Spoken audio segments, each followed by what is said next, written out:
So this next piece of news comes from Kotaku.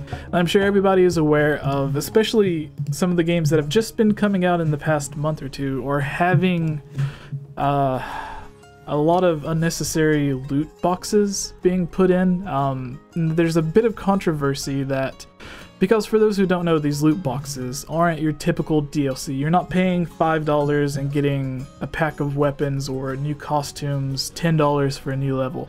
You're paying $2, $5, however much each individual game sets the price as, and you get what is essentially a mystery box that does have something in it.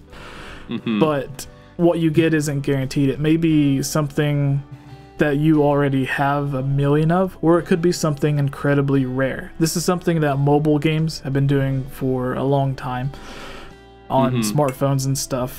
Some of the Facebook games that you can play, but with actual video games. It's sort of like collecting Pokemon cards. You know, you buy a pack of cards and it's like, yeah, what's inside. That's a perfect analogy for it. I actually heard someone else mention the same thing. Talking about it, and then someone else described it as like a slot machine instead of because the big thing with it is people are complaining that it's gambling because you're paying money and you don't really have an expectation of what you're getting, and so people are saying, oh, this is gambling, and of course gambling is illegal in certain areas, and some people are saying that it's preying on people who actually have an addiction to gambling. So the article starts off, we'll read a couple of paragraphs here. It says, over the past few weeks, as randomized loot boxes have dominated the conversation surrounding this fall's video games, there have been calls for the Entertainment Software Ratings Board to classify them as gambling in its back-of-the-box rating. But the ESRB says that's not going to happen because, according to a spokesperson, loot boxes didn't fit the bill. In their quote, they say ESRB does not consider loot boxes to be gambling, said an ESRB spokesperson in an email to Kotaku. While there's an element of chance in the mechanics, the player is always guaranteed to receive in-game content, even if the player unfortunately receives something they don't want. We think of it as a similar principle to collectible card games, which Daniel just mentioned. Sometimes you'll open a pack and get a brand new holographic card you've had your eye on for a while, but other times you'll end up with a pack of cards that you already had. So, and then another way to look at it is like if you go to a casino, if you play poker or blackjack or whatever, a lot of those games would be considered gambling. But if you look at it in terms of a slot machine, that when you put your quarter in or whatever, you have a chance of getting nothing back, or you have a chance of getting something. In this way, if you put your quarter in, you're always going to get something that comes out. You might get something that's worth $10, or you might get like a penny back, but you're still getting something in return. It does suck that people are like putting these in games, but I always look at it as, if you don't want it, just don't buy it. I mean, as long as it's nothing that's like crucial to the game, like you need it to beat the game, it's pretty harmless. It really is. Like the game that they're showing, that they're talking about it with this, is the new Lord of the Rings game, or Shadow of War, Shadow of Mordor, whatever they're calling it. So in that game, there are the loot boxes, and you can put money in and you'll get an item, a weapon, a costume, or you might get, I don't really know, I haven't played much of the game, but you could get like a really strong party member, it looks like. I think someone said that the chances of getting one of the high tier partners in the game is very, very low, but there is a good chance that you would get one by using the loot boxes. So it's encouraging people to spend more money to get it, but you may spend $100, $200 before you get one, where someone else might spend like $2 and get one. Yeah, but I mean, okay. Give us your thoughts on this. May I direct you to Super Mario Bros. 3 on the NES? Okay. Okay, visit a Toad house in that game, and you get those what is basically a slot machine. And if you match the picture of a fire flower, you can get some 1-ups. You don't put in real money, but basically that's gambling, right?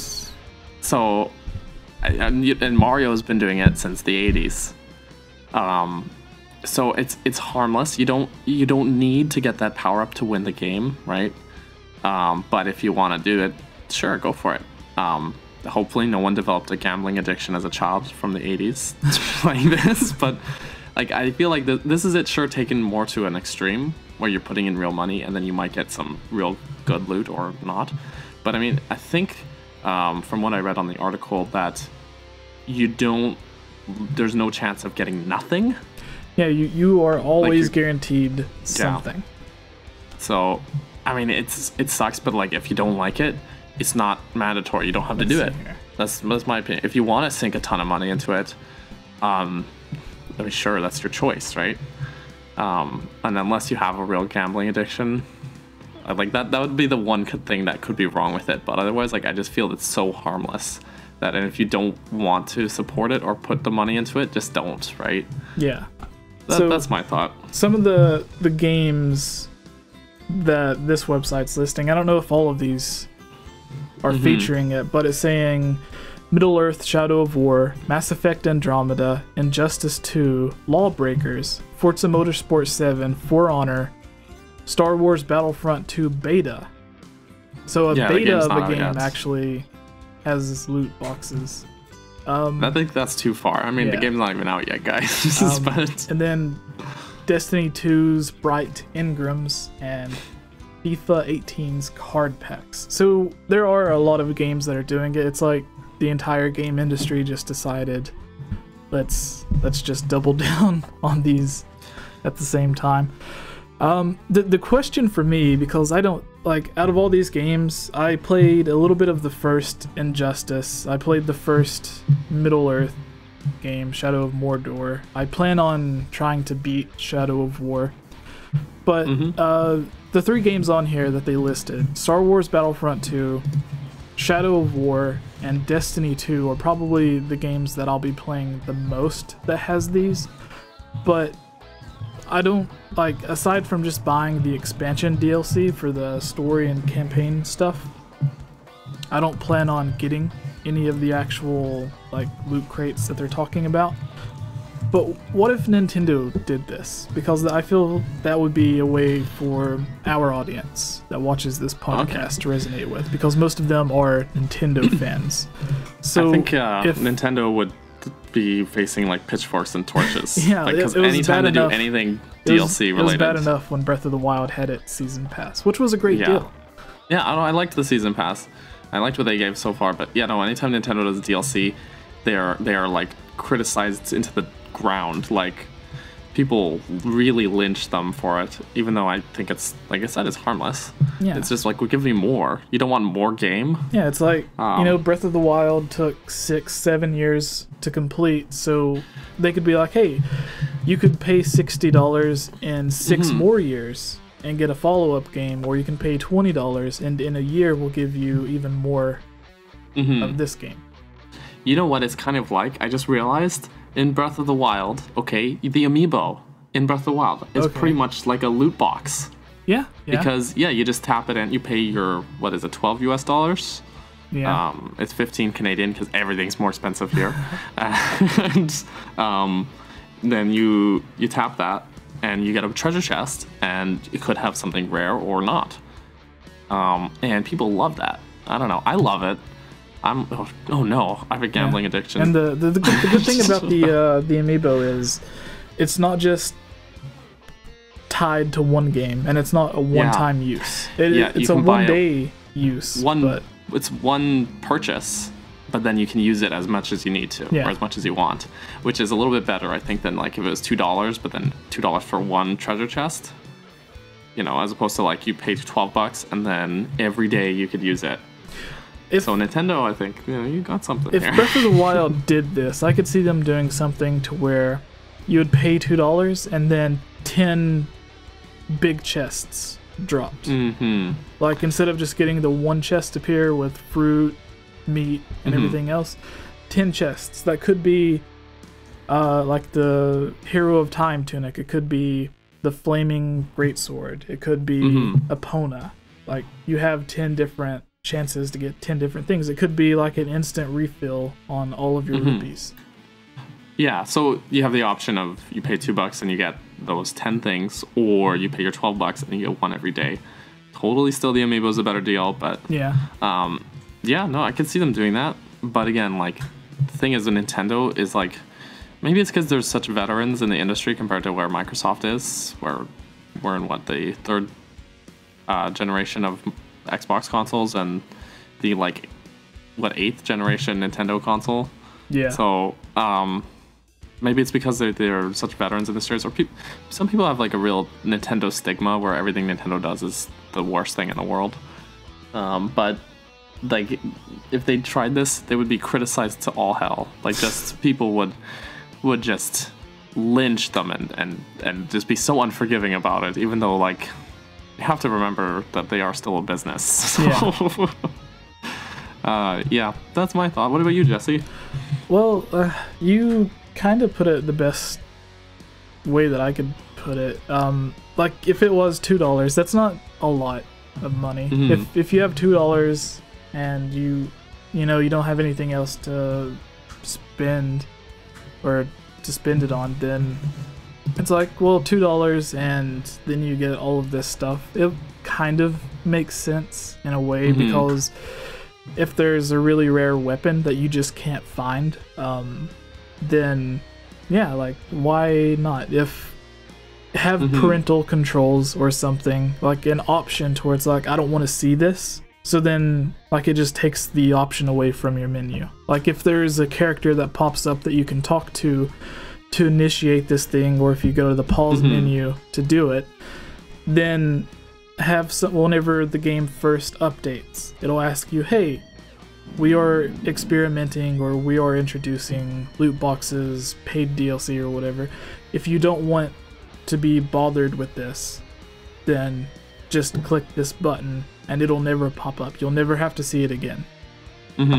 I think something like that would be best, or if there were parental controls for a parent to go through and set it to where their kids couldn't do it, then I would be completely fine with it, because in the end it's good for the people who would want it, and the people that don't want it don't have to do it. As long as it's not like, hey, the only way to get this item is if you give $2 for this. Like the Megaton hammer isn't in the game, and if they said, hey, $2 and you have a chance at getting the Megaton hammer, then I would be like, well, that's not that great, because there's a lot of people that want that, and it's not even DLC. Like, if it was like, hey, instead of giving $2 for a chance at getting this, if I just give you $5, would you give it to me? Then it brings up that whole debate.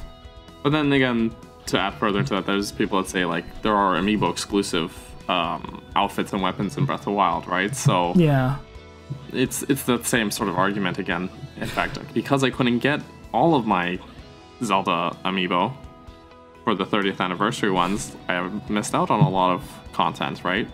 That maybe I want, but you know, like, I don't personally mind, because I already beat Breath of the Wild, and you know, like, it's all optional stuff. But there's some people that want to get, like, to them, like, that's the only way to get the complete experience, so they're gonna argue against it being locked behind Amiibo. It's a bit of a debate, which people have always had this problem with the Amiibo since, like, I think it all began with Smash Brothers, and with that it's like, hey, you can buy the Amiibo, and I don't even think you got anything extra. It just let you save your data so you could transfer it to someone else's. Yeah. And then if you bought it, not only could you use it in Smash Brothers, but you could use it in basically any other Nintendo, Wii U, or 3DS games. So in that way, it's like, if you have 6 different games that use it, and then the promise of even more games to use it, then you're getting extra content in a game for something that you have already purchased. And a lot of people are buying them just to have them. They're not buying them for the game. They're just buying them to have a cool little Zelda-themed or Nintendo-themed statue that they can just put up on a shelf or something. I'm kind of both. I have both. Yeah. I have a box of Amiibos that I have unboxed that I use for games, but I have a few.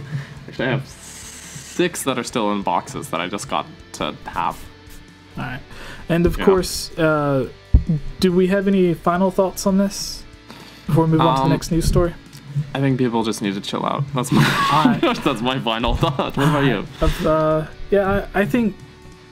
I think they're fine. It's the same thing with the Breath of the Wild DLC. People had problems with it. I didn't really see why. People said, "Oh, well, they're just leaving it off so they can sell it to you and make more money." And it's like, well, they left it off because it's not finished yet. Like, well, that's the thing is with like Breath of the Wild, again, going back to this example because we love it. We're Zelda fans, so whatever. Like, it's not like the game wasn't finished.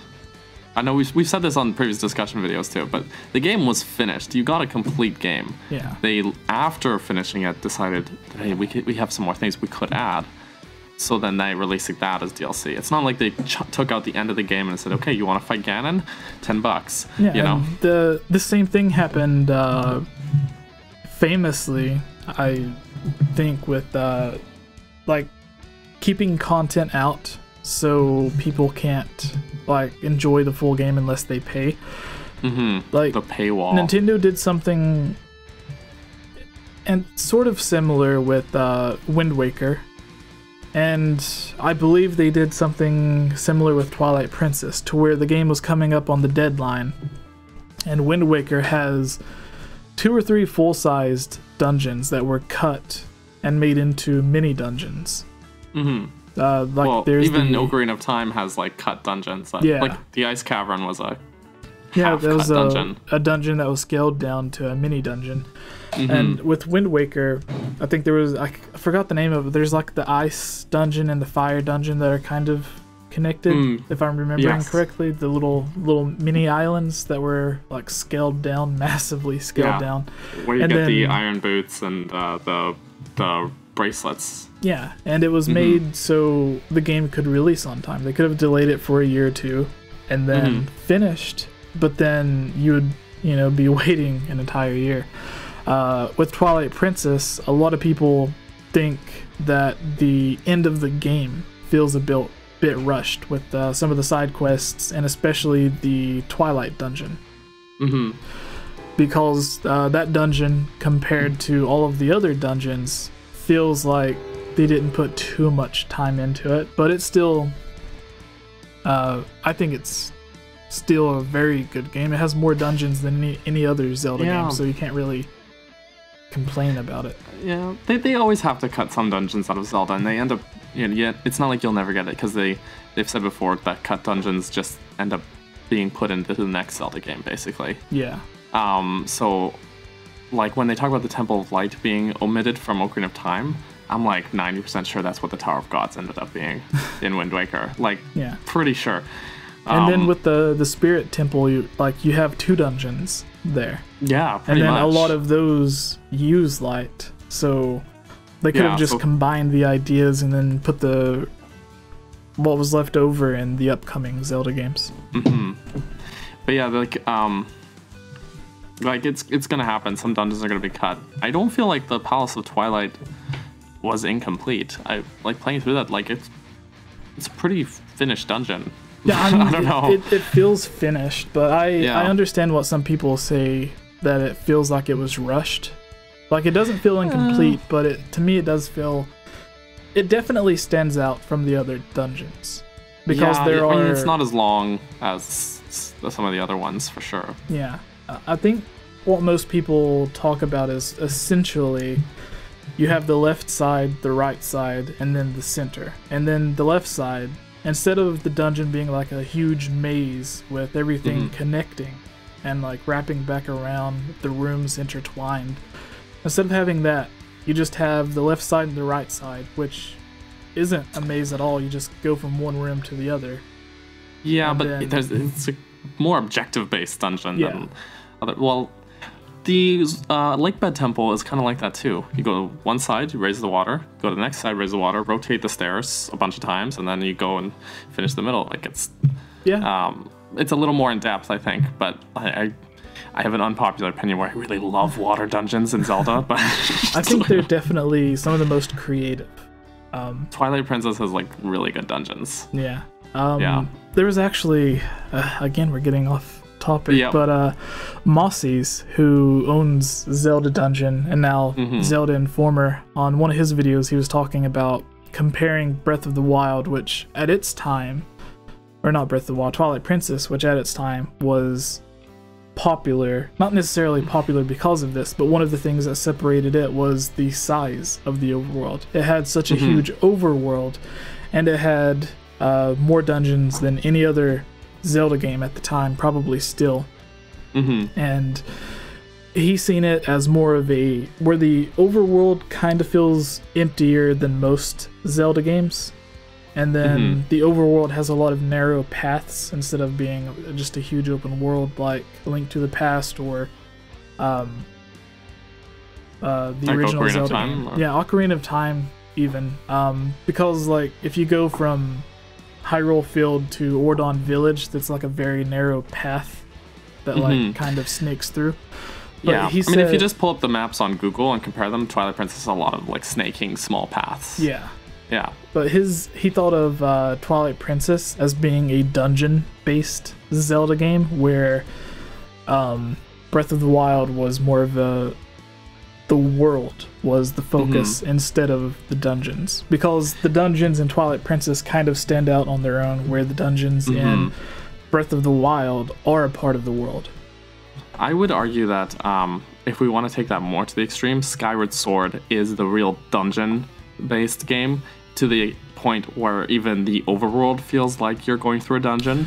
That's true. I would say that if we're going to go more that way, like Majora's Mask is a really overworld-based game. All right, I feel like we're getting so off topic. Like I imagine like the people who normally watches our content is excited about this, they're into it, but some of the people, it's like they were talking about loot boxes and Destiny 2.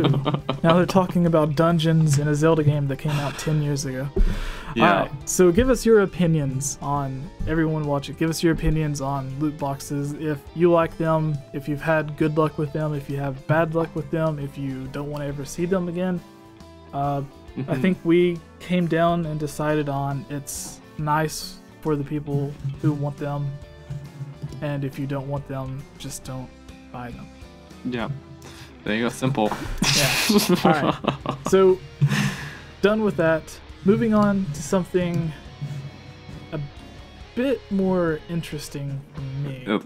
So, Nintendo has always been a very family-friendly, kid-focused company. They're E for everyone. Well, okay, I won't say company, but in the past 20 years or so, they've been very family friendly.